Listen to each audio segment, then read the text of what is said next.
My name is Bond. James Bond. James Bond.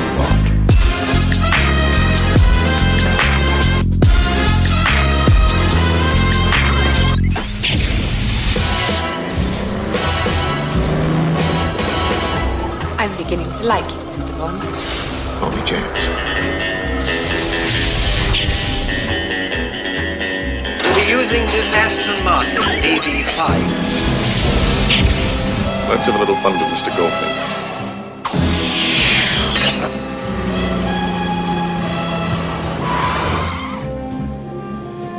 Who are you? My name is Pussy Galore. I must be dreaming.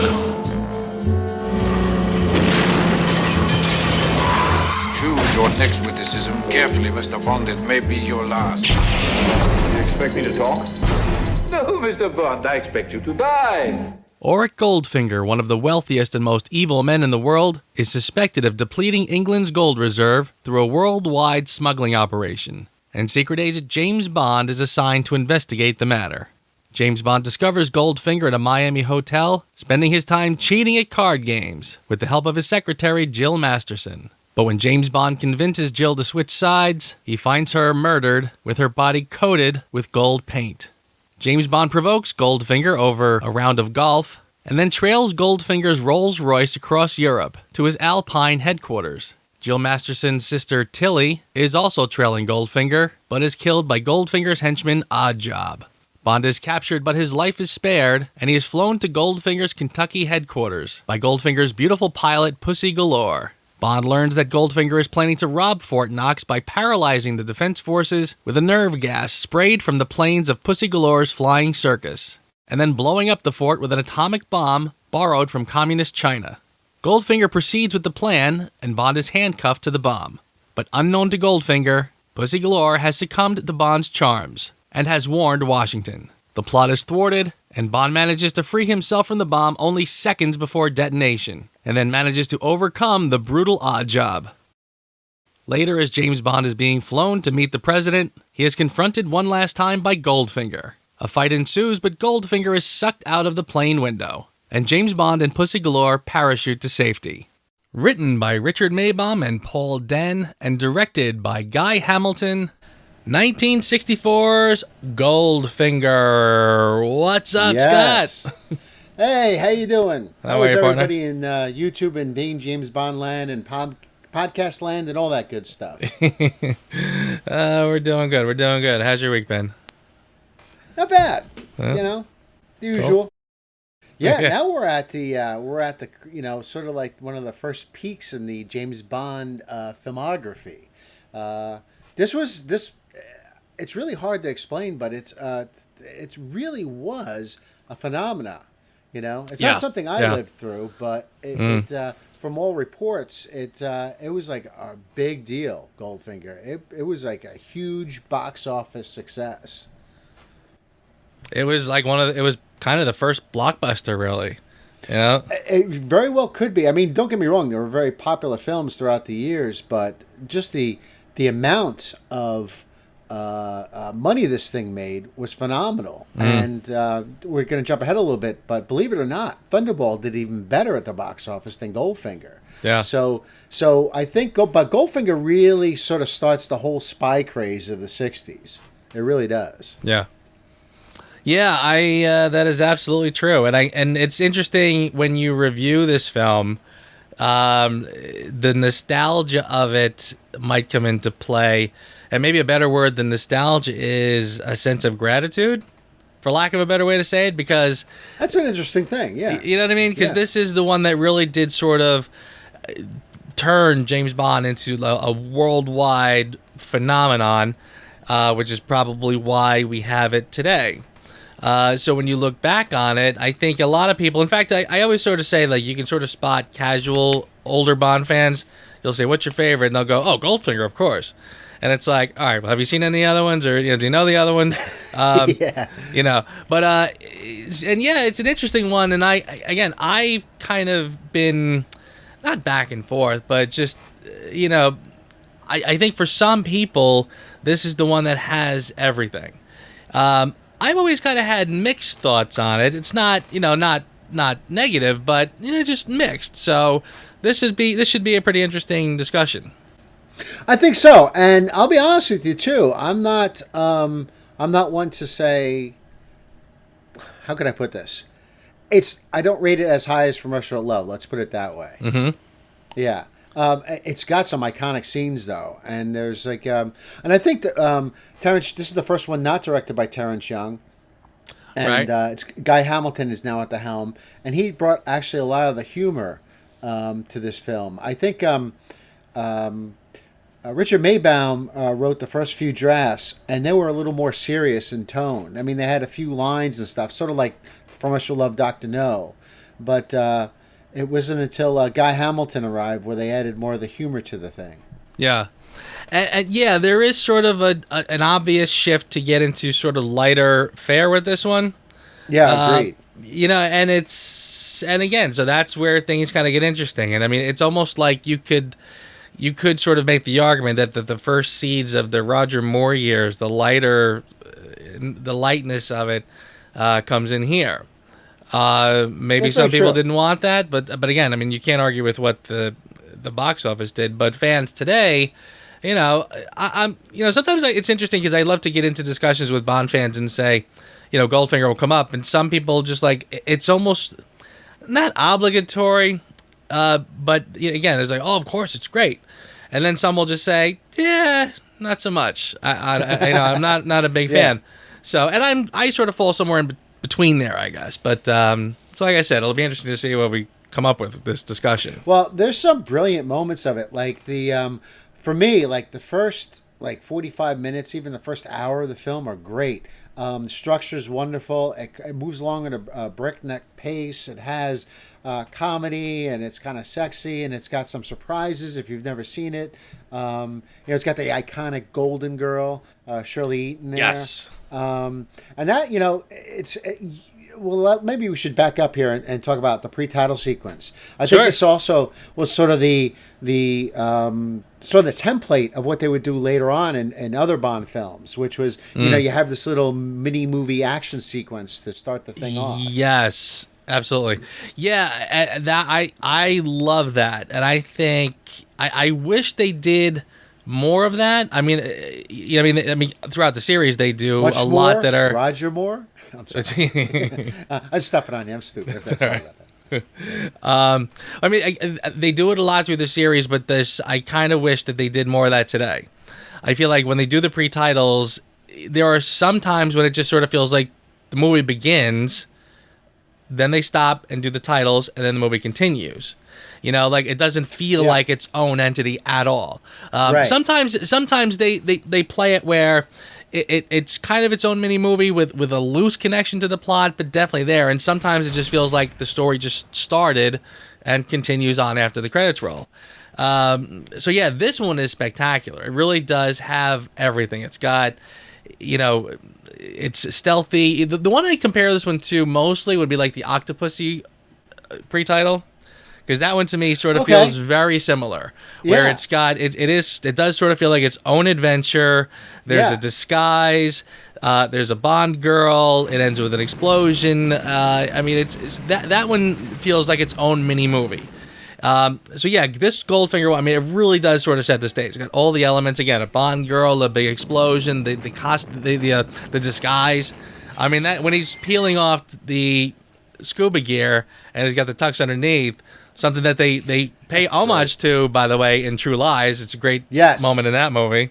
So yeah, I mean, the pre-title sequence is phenomenal. Then you get the bombastic song, obviously, the title sequence. I mean, you really do feel the Bond formula take hold.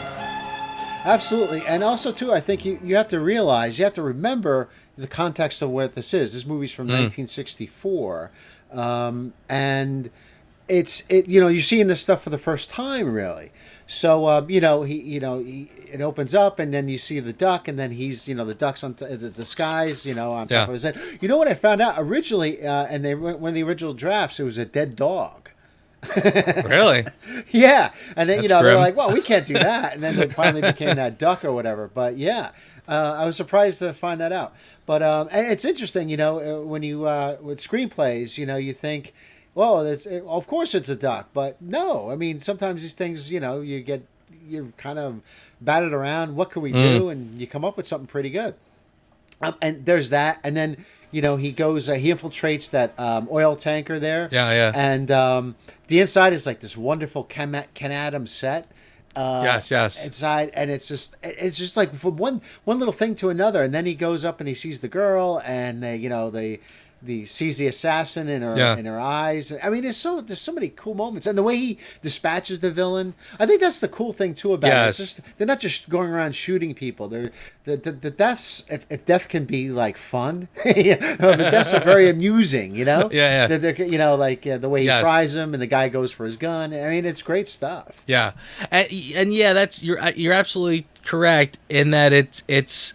Like in From Russia with Love, as great as that fight is, it is more or less just a grapple to the death. Absolutely. And which is great. Again, nothing at all wrong with that. But right here, that little twist of Bond ingenuity to, he as opposed to just doing it the most obvious way. He could have grabbed his gun. He could have done whatever. But the other guy's grabbing the gun. He hits the thing. Buzzes the guy in the tub. That little bit of ingenuity, that quick thinking, and finding sort of a roundabout way to solve a problem, that's James Bond. Yes. You know what I mean? Yeah, and also, too, what I really like about these early Connery ones is he gets into some really big jams. And he has to use mostly his wit to get out of it. I mean, there's some stuff, in this movie that he used, Q branch, like the ejector seat, which is wonderful. It's so much fun. Yeah. But I've also heard people make sort of say that ejector seat sort of changed the tone of the movies for a long time. Once that happened, they became something different. And I can kind of see that argument. Yeah, it is kind of, it's more, it is more fantastical. And I think that might be one of the reasons why, this film doesn't grab me the way it grabs a lot of people.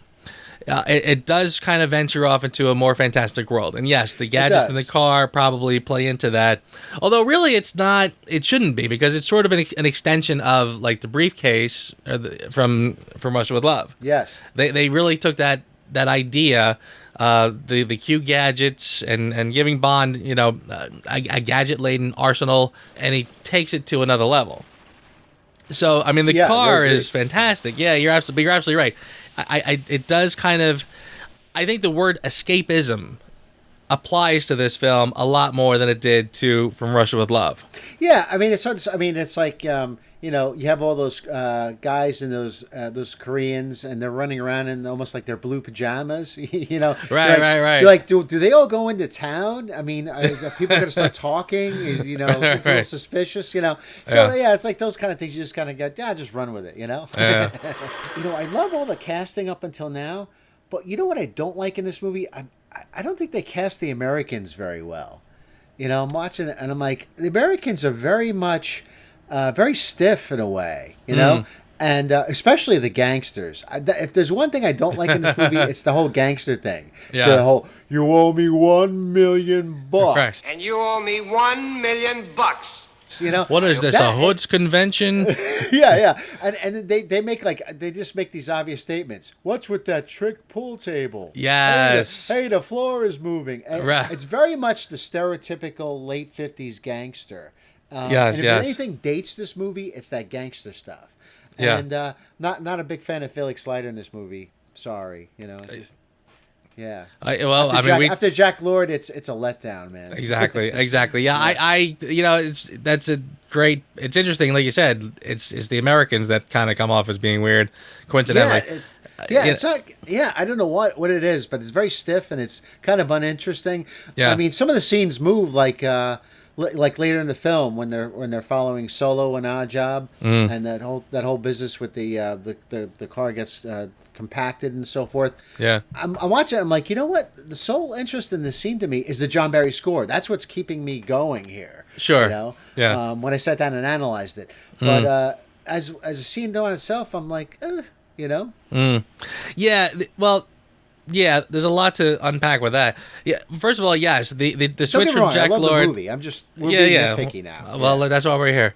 That's right. That's the right. switch from Jack Lord to Cess Linder, weird. Again, we talked about this back when we were doing Doctor No, because we were saying how he didn't come back for financial reasons, and he wanted more money, and he was doing Hawaii That's right. 5-0. But yeah, it was a real drastic change. They did not get a similar Felix Leiter. They didn't get somebody who was cool like Connery. They got somebody who was obviously, could be his dad. Just kind of moping around or whatever. Yeah. So yeah, that I've always kind of noticed that and kind of go, yeah, all right, not crazy about it, but whatever. And yeah, the stereotypical. Well, the whole scene when Goldfinger starts explaining his plan is really weird and really clunky because, again, first of all, he invites all these hoodlums. And, it's funny. I was just listening to Calvin Dyson do a review of the novel. He's The got Spy a Who great Loved Me. channel. Yeah. Right? Yeah, it's great. Really, really love his stuff. Yeah. He's been reviewing the novels, and he just did The Spy Who Loved Me, and he hated it. And he was talking about how the gangsters... It takes place in the United States, and there's gangsters in it, and he goes, there's one really stereotypical gangster, and of course his name is Muggsy, and it's and that's kind of these guys are like the Muggsies, it's just so very typical, stereotypical. So yeah, it just kind of comes off as sort of old and clunky, and it ages poorly, but the scene, by the way, is just so weird because he's trying to recruit them. They've already done the job. The plot is going to unhatch the next day, I think, right? I understand why it's there. It's a story narrative choice because Connery has to, and the audience has to know the plan. So, but I was thinking, well, can he have a briefing with the Koreans, telling, okay, this is what we're going to do tomorrow. And then, get his fancy, you can still have your fancy, pool table trick and all that. Yes. Not quite sure why they did the gangster thing. It's a lot. I understand the solo part of it. That's sort of a suspense thing where, Bond gets the message, he puts it in that guy's pocket, and then Felix Leiter and that other dude are following him. Right. And you're kind of oh my God, I hope they get to him so they can, foil this plot, Yeah. And then the car gets crushed. You're oh no, Bond's message to them is gone. Right. So, wow, we're screwed. Yeah. Kind of thing. And I get why that's there. But yeah, the whole thing, it doesn't make any sense that he would do that unless it's to stroke his. You could make the argument, well, Goldfinger wants to stroke his own ego, and he paid a lot of money for that trick pool table, so he's gonna get every use out of it that he can. Seriously, what's with that trick pool table? What's with that trick pool table? Hey, the floor is moving. Yeah. Oh my God. What's Seriously, with the lights, to Goldfinger? narrate everything that's happening, we can see it. I get it. But it's weird because, on one hand, I can understand why they did that because the pushback with the hoods, he has to sort of convince them and they're arguing back. It does make for more tension than if you just sat somebody down, explained things. Yeah, no, that's you know right. what I mean? It gives it more. Right. Yeah, I get. You're right. If they had a briefing with the Koreans, I guess it'd be kind of boring. So this gives us some conflict. Yeah, right. That's exactly probably why it's there. It would almost would have played out as like the scene in Star Wars when they're telling them this is where you shoot the things into, and here's how it'll blow up. Just sitting there passively it's a listening. small exhaust port right below the main port. Exactly. So I get why they did it, but then again, at the end when they kill them off, it's so that was all for nothing. There was no reason to do that at all. I have to admit, when I was younger, I watched it and it breezed by me, and I didn't question it. It wasn't until later years I said, "Hey, wait a minute." I think it's one of those things, it's one of those movie logic things when you're in the parking lot after you've seen a movie and you go, "Hey, that was really good, really enjoyed it," but oh, wait a minute, you're right about that whole gangster thing. What's up with that? Yeah. But it's kind of hey, escapism, on with the movie, let's go. There you go. And you know what? And it's some great Ken Adam design there, so it's almost worth it just to watch all that great stuff. I kind of feel like the way to fix that might have been to have them, because again, most of them seem like they're on board except for Solo, so they take him out, and that by the way kind of reminded me of A View to a Kill. when he's pitching them all in the blimp, and one guy he says, "I don't want That's it," so exactly he gets that scene. They yeah, just right, reappropriated right. it. But in Yeah. that one, it made more sense because they bumped off the one guy who doesn't want to be involved, Right. as opposed Yeah. to bumping them all off after they seem to be more or less on board. So It'd be kind of like, just have one lever and the whole floor collapses and everybody goes right, down, you know? seriously, right. So why don't we back it up and we can do some couple of the other characters Some positives, some of maybe? the.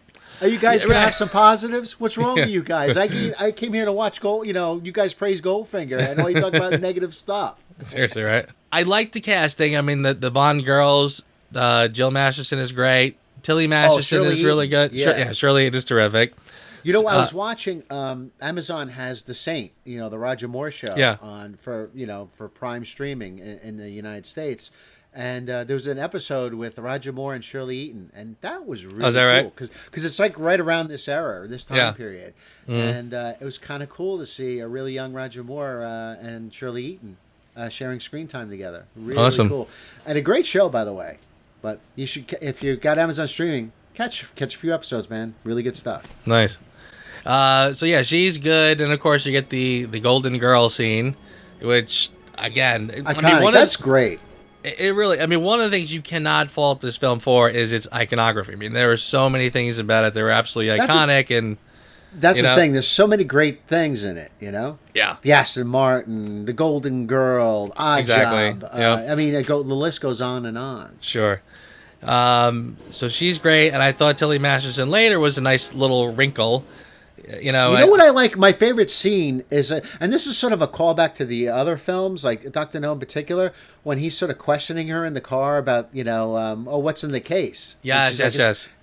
That's very much the Bond of Dr. No, where he's kind of just sort of, picking the brain and there's a lot of subtext, and it's Yes.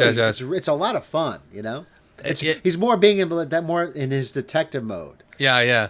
Although I that's always sort of like the last time he does it. Then he Right. That's not true. That's not true. I hear you. I've always cracked up at the part when he uses the car, the gadgets, the blade to cut the tires, and when she pulls over, she goes, "Oh my God, those are brand new tires." Meanwhile, the whole side of the car is completely mangled, and she doesn't seem to mind that. That goes to show you, you do your principal photography, and then later on you do your inserts, and it turns into something else. So, Right, exactly. yeah. So yeah, she's good, and I like the fact that they casted for that really well, because because Shirley Eaton as Jill seems much more of a stronger character who would be, involved in something she probably shouldn't be, but she could probably handle herself for the most part. Tilly is the one who probably would never be anywhere near that, because Right. she's a little more young and innocent and kind of naive-ish, but gets pulled in when Jill gets killed, and now she's going to get revenge, but she's not very good at it. Yes. Like, I love when he says, like, why'd you try to shoot me? She goes, I was shooting at him. He goes, you're not a very good shot. Yeah. That was great. Stuff. That was good stuff. So that's cast really well. I will say this. The one that I've always been kind of conflicted on, and I know you and I have spoken about this before. Uh-huh. I've always really been conflicted about Goldfinger as a Bond villain. Like, Okay. I've never really found him to be effective as like we've always said, like, the best Bond villains are the ones that are kind of Bond's sort of mere equal, like the dark version of Bond, sort of. And Goldfinger I find to be so kind of odd. Like, first of all, he's dubbed. Well, he's played by Gert Frobe, who's kind of like this sort of like overweight, kind of schlubby actor. He's always wearing shit like these weird, goofy clothes. And then to top it off, he's totally dubbed by another actor, like from beginning to end, which again was not atypical for that time. But when people sort of say, "Oh, Goldfinger is the best villain," I'm like, I don't know if I agree with that. You know what I mean? I think I remember we talked about last time years ago when we did a podcast, and we talked about this. I kind of disagree with you here. I always felt that Goldfinger was the polar opposite of Bond, in so much that, but he's got to do everything. He's got to cheat and steal to get to be Bond's equal, if you will. Right. Jill Masterson. He's got to. She makes a thing. being paid to be just seen. And, Right, You know, yes. Just seen. I'm so glad. You know that whole Right, thing. yeah. Yeah, it's great stuff. But yeah. So he fancies himself as a sportsman and an entrepreneur and so forth. But he goes through these things by illicit ways or paying for it, which is Right. what Bond doesn't. Bond just gets Right. Jules Masterson because he's charming. Right. So yeah, I always felt like he was like the flip side of a coin on Bond. Bond's fit and healthy, and Goldfinger's sort of overweight and sloppy, and I think also Goldfinger fancies himself as sort of like this pioneer or one of these guys that he's going to take his criminal enterprise to the next level. He talks about in the film. There's a line. He talks about the endeavors of the human condition and how Right. and we've reached all these heights except in crime. And I'm paraphrasing, obviously. Yeah. But he fancies himself as sort of like this criminal entrepreneur. Yeah. He's gonna light the world on fire and.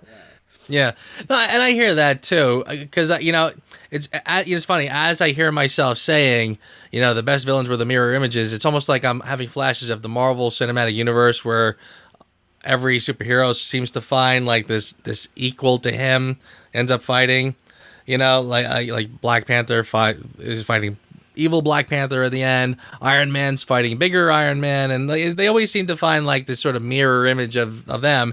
And after a while, it gets a little tiring. I do appreciate the different Bond villains that are not, Bond's equal or anything like that. So anyways, yeah, that's a very reasonable point. But so that's him. And Oddjob is a great villain. I mean, he's one of the most iconic villains. It's sort of like, that when you don't speak, it speaks volumes in a way. Mm-hmm. And I feel that's Oddjob. It's just one of the great, I want to say side villains, but henchmen, one of the best Right. henchmen in the series, and Yeah. kind of quite consistently duplicated, but never kind of surpassed. Mm-hmm. Thanks to Harold Sakata, who just did a brilliant job. He just played that perfectly. There's actually a story that when Bond gets that karate chop in the hotel near the beginning of the film, Yeah. that Sakata made contact. And they had to shut down production for like a week while Connery kind of recovered from that. So they say. Well, So, yeah. I could say he's got a hell of a red cross there. He's a big boy. Karate chop. Yeah. So here's something that I'm not wild about. What? What's that? What? One of the reasons why I think I never really got the Goldfinger bug, is the locations are pretty lame. You know what? I'll tell you something too. Like, let's say for just real quick, like say in Miami in the beginning, they didn't have Connery when they first started shooting, so they did like a week's worth of shoots, around that hotel, and they filmed. I think they also filmed the car sequence, the car crushing sequence in Miami, if I'm not mistaken. I believe you're correct. Yes. Yeah, and so they did that, like that stuff they did with the stuff they didn't need Connery for. That's the stuff they shot. I don't know if Connery was even in Miami, because it looks like he might not have been. I'm pretty sure he was not, because if you because if you look back projection the whole time, you can tell that's like a studio when he's with Dink. Exactly. Yeah. And played meanwhile, by Felix Margaret Leiter Nolan. is walking. Yeah. Meanwhile, Felix Leiter is walking through the whole hotel. You can sort tell of he was follow there. him around. Yes, Yeah. he was obviously there. Yeah. And then you're right. Everything with Connery is either back projection or it's on a set. Right, and Margaret Nolan is Dink. I just really quickly want to make it. She's the one in the main credits. It's not Shirley Eaton, but it's her. It's the girl who plays Dink. Okay. Right. Yeah, we should talk about that real quick. The main titles before we get ahead of ourselves. Yeah, sure. Was it Robert Brownjohn? He does the main titles. This is like sort of his swan song. Right. Yeah. This was before. No, it couldn't have been. But I think you're right. He did the titles for this, right? He did the titles for From Russia with Love, and he did this one, and then Maurice Binder came back, pretty much. Right, gotcha. Yeah. Okay. And they're great titles. They really are. The titles. They really are cool, and with that Yeah. iconic Shirley Bassey title song. Yes. Written Sure. by John Barry. Yep. Yeah. Great stuff. So yeah, the location. And it's funny. I probably shouldn't even bash the locations too much because I do like the Miami location, singular. I was thinking about that today. I was kind of distracted the last time I watched it. I must admit, I was like, "Darn, why didn't they? Can they get like a couple shots here in Miami?" But now when I kind of read the behind the scenes, I go, "Oh, okay, yeah, I understand now why it has to be like that." Right. I wish it wasn't, but Yeah. So the Miami stuff is good. I like the golf scene, obviously, which takes place in England, and the Switzerland stuff is good. I mean, it's really mostly just the drive. Yeah. It's just the driving Which is cool. around is nice Yeah. looking. And you've been there, right? Yeah. It's great. Yeah. So, but once they get to Kentucky, I kind of feel like everything sort of just kind of comes to a very clumsy stop. I felt like that. I'm watching the movie. I'm like, wow, this movie's crackerjack. It's really great. Yeah. And then I've always felt that way. I always felt like the whole thing. After that wonderful. Well, it's not even. It's even the Pussy Galore meeting is really cool too. But Yes. after that really tense laser scene. Which Yeah, is yeah. an improvement from the novel, because in the novel I think it's a buzzsaw. Yes, coming towards yes. him. And I think the laser is definitely a better way to go cinematically. Sure. Yes, I agree. And then you meet the Pussy Galore, and there's that wonderful, their wonderful dialogue together and so forth. Who are you? My name is Pussy Galore. I must be dreaming. But then, once you sort of settle down there at Oryxstud, I guess you could say, there's a little bit of a pumping of the brakes, a little bit. Yes. Yeah, right. And it's mildly frustrating too, because again, Bond is captured, which is good, and I kind of wish they did that a little more today, because he let him plan an escape, etc. But it feels like once he's captured and he gets dumped in the cell, it's really just to kind of keep him occupied so Goldfinger can be off doing his plot exposition over here. And again, it's not a very interesting. Like, you've seen Bond in many situations where he's captured and he's put somewhere or tied up or something or other. Here it's a very just kind of boring stone cell, and he's just kind of sitting there pacing, and even his escape is a little weird. Oh, I like that. I like the, I think Barry calls that track teasing the Korean, but he goes back and forth, and then I like that. Right. I love that. That is cool. Well, it's just it's funny when I watch it today. Like, seriously, like he's pacing around and he winks and smiles at the guard, and he does this little like zzz, like he's like is the guard sitting there going like, oh man, is there an elevator in there? Like did he really think that like something happened? Like, so he kind of falls for that pretty easily, I thought. But but otherwise, I what I do like about that shot, by the way, I like when he comes in. Connery's sort of up on the ceiling, and there's like a moment or two where, like, if I'm watching this for the first time, I don't think you would have seen him right away. I think it was a genuine surprise for people when they saw that. So that part I like. Yeah, I guess like in that shot, it's probably Bob Simmons, and then the close-ups obviously Connery. But yeah. But again, I always laugh at the guy. Like, did he really fall for that? Like, did he really think that? But I kind of, you also have to take into context, when this was made and sure, how that could happen. I mean, like nowadays, we're so drenched in movies and stories and stuff that it's hard to fall for something like that. Yeah, and Run with it, man. Yeah, no, it's fine. And I can hear the voice in my head saying, "All right, you're not trying to outsmart the guard. You're trying to outsmart the viewer. This is a treat for the viewer. And when Connery's hiding on the ceiling, that's the. So that's all fine. One of the things I noticed about this one too is that it does sort of feel like a bit of a jump forward in time, if that makes sense. Like, it's almost like Dr. No and From Russia with Love sort of feel like they're in the same era. This one hops forward just a little bit, and it becomes slightly more contemporary. Probably in the way they're doing things, and what I did like. There's still a little link here to like From Russia with Love. They do mention the attaché case. And my attaché case? Black attaché case damaged when examined. So sorry. Apologies, quite unnecessary. Exactly. That's a fun little bit. So we still got. So we still like the early. It's like an early Marvel Cinematic Universe in its own way. We still actually. I mean, yeah, the first 3 movies there are references to priors, so that they are staying kind of consistent in that respect. Yeah, we should talk about Honor Blackman. Because yes, her role as Pussy Galore, and there was like some controversy about her name and where they were going to be able to use it, and they finally got they got to use it, and I think she's perfect for the role. Yes, she was just finishing up her stint on the Avengers. I think she had a 2-year stint on that show, and hugely popular in the UK. I mean, it was a wild sort of hit, and it hadn't quite yet made it to the States because they didn't start showing the Avengers until the Diana Rigg era. And those were shot on film. Unfortunately, the older Honor Blackman episodes on the Avengers are on videotape, so they don't quite have the luster of the Diana Rigg era. Right.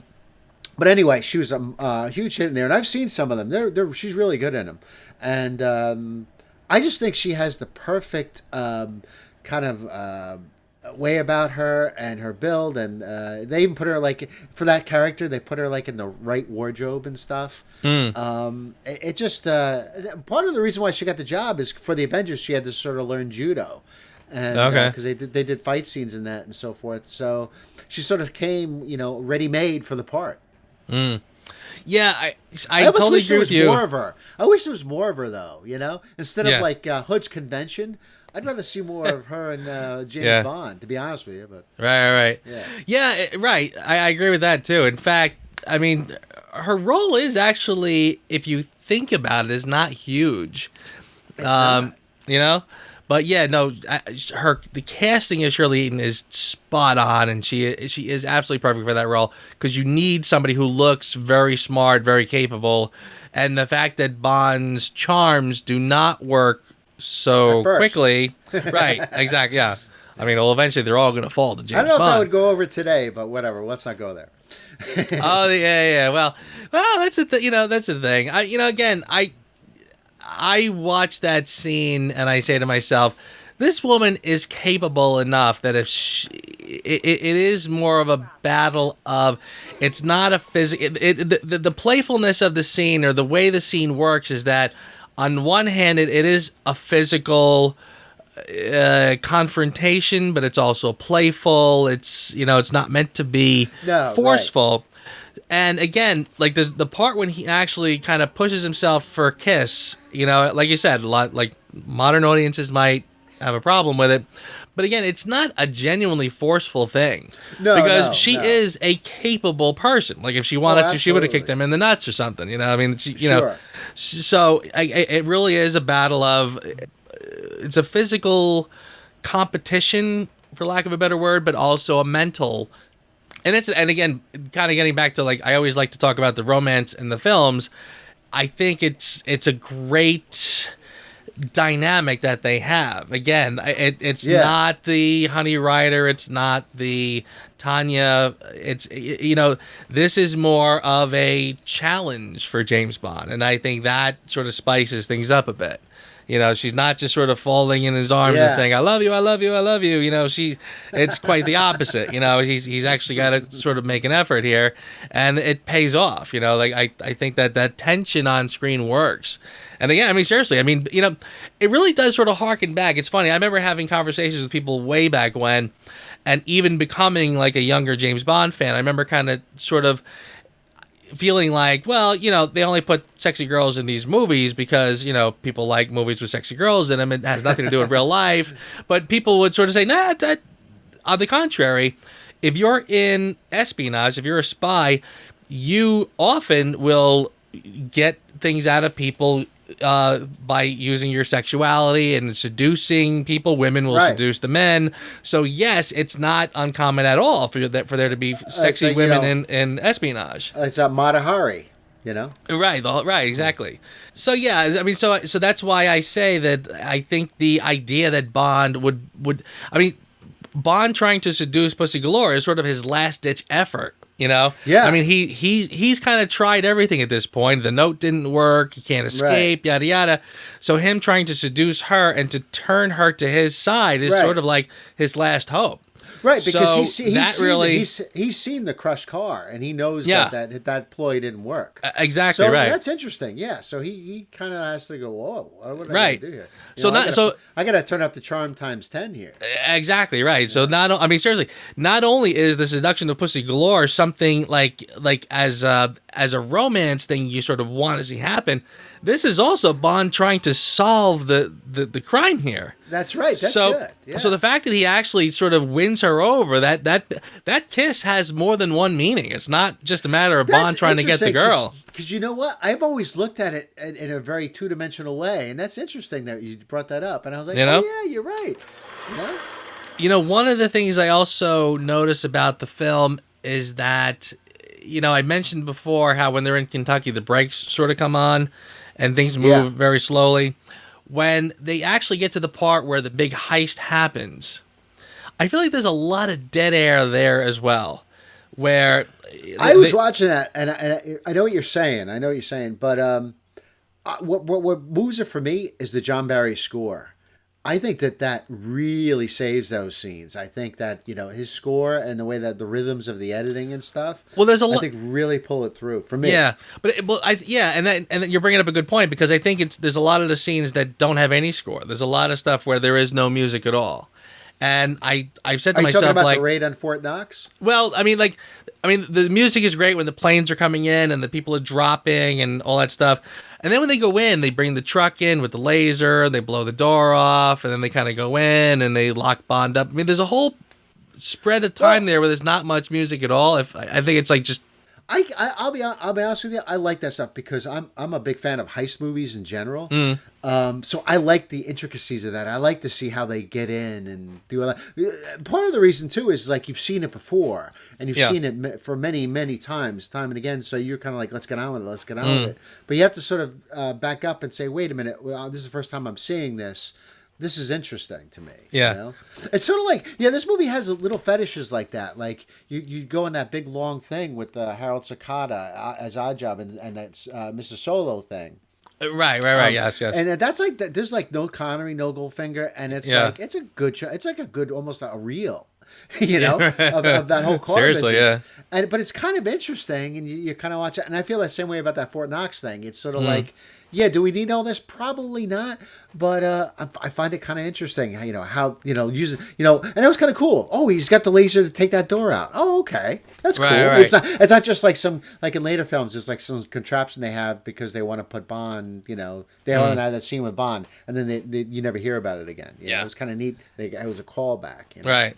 I will say this though, and when you mention like the heist movie, there is a logic to it because again, he did go to the trouble to explain the steps leading up to success. Right. This is how we're going to do this. So as you watch it sort of play out, you see the different steps happening. You do know that like Bond is getting closer and closer and closer to blowing the mission, or like he only has a little time left now to solve what's going on. So in that respect, it definitely works. But like I said, I still feel like it's very drawn out. There's a lot of just watching everything just sort of unfold little by little. Bond is locked. He's handcuffed to the bomb, and I think that's good. No, that's classic stuff. That I love. Well, it's classic stuff when the action finally starts. But I just feel like it takes us a long time to sort of get there. Yeah. Well, you have to also remember, if you're seeing it for the first time in 1964 and you're like, oh, what's going on? And then all of a sudden he would get handcuffed to the bomb. Yeah. And then, Goldfinger has that great, one of the famous lines from the series, "Goodbye, Mr. Bond." Yes. Yes. And then, then they put him in the elevator. That's great stuff, man. Yeah, it's iconic and classic and great. It is, yeah. Well, I put it another way. I know a lot of people kind of complain about the underwater stuff in Thunderball, and they call that boring, and I kind of feel like I'd rather watch that than all this kind of long, drawn-out stuff about them getting into the fence and getting into the thing and driving this thing up and the unlocking the bomb. It just seems like a lot of kind of setup, I guess, to finally get to where we're going. And again, it's not a massive complaint. Huh? You'd rather have more CGI, I know. No, I'm kidding. Is it a case of like low attention span theater? But you do have the reveal of, he talks about in the book he was just going to rob Fort Knox, and it's kind of neat the little twist that they did. They did some pretty good tweaking in the story to make it better. I think the idea of him putting the bomb. I think as kind of he says it's an inspired deal. Yes. I feel the same way about that. I completely agree with that. Yes, and by the way, just to preface the last thing we were talking about is it's really a minor criticism. All I'm really saying is that I think just if they picked up the pace a little bit and just kind of a little more pep would have helped that a little bit. But yes, the scene where he's sitting down with Goldfinger and he explains the plot. So that's really good, and I kind of feel like that was and also too. It's like they talk about it, but there's other subtle things going on underneath in the subtext, which is really good. Yes, and I love the genuineness of like when Bond actually again Bond is sitting here telling like how crazy he is, how this is not going to work, et cetera, and then when he figures out what's actually going on, he's like, I apologize, Goldfinger. It's an inspired deal.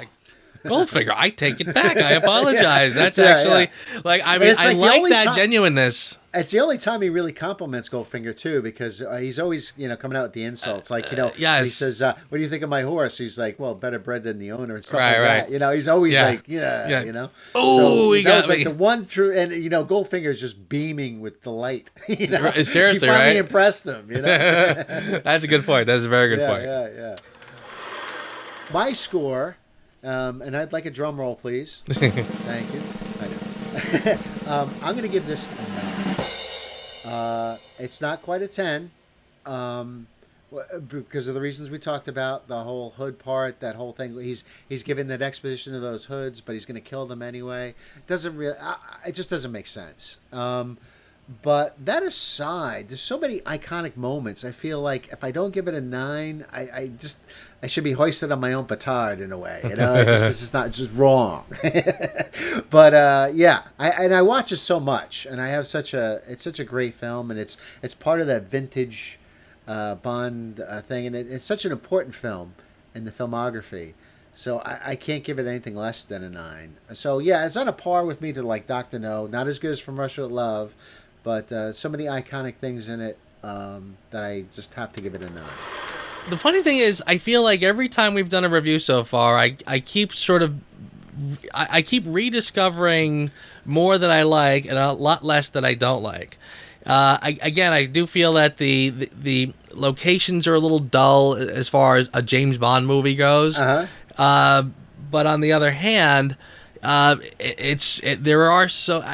feel like I don't want to overuse the word iconic, but that's the only thing I can think to say about it. There are so many moments that are so original, so creative, that become so indelible, and they've stayed with us for years. And today, the Bond films are sort of falling back to this formula. It's hard not to love it, and it really is so much fun. So yeah, I was originally going to give it a 7 because again, I've always said like the Goldfinger bug didn't bite me as hard as it got a lot of people.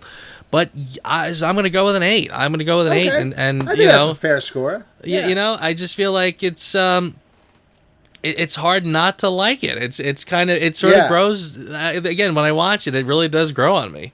So it does. I'd like to share. I have really quick. Uh-oh. Yeah, I got the old Goldfinger Laserdisc here. Nice. Back in the day. There you go. And this one also has a gatefold.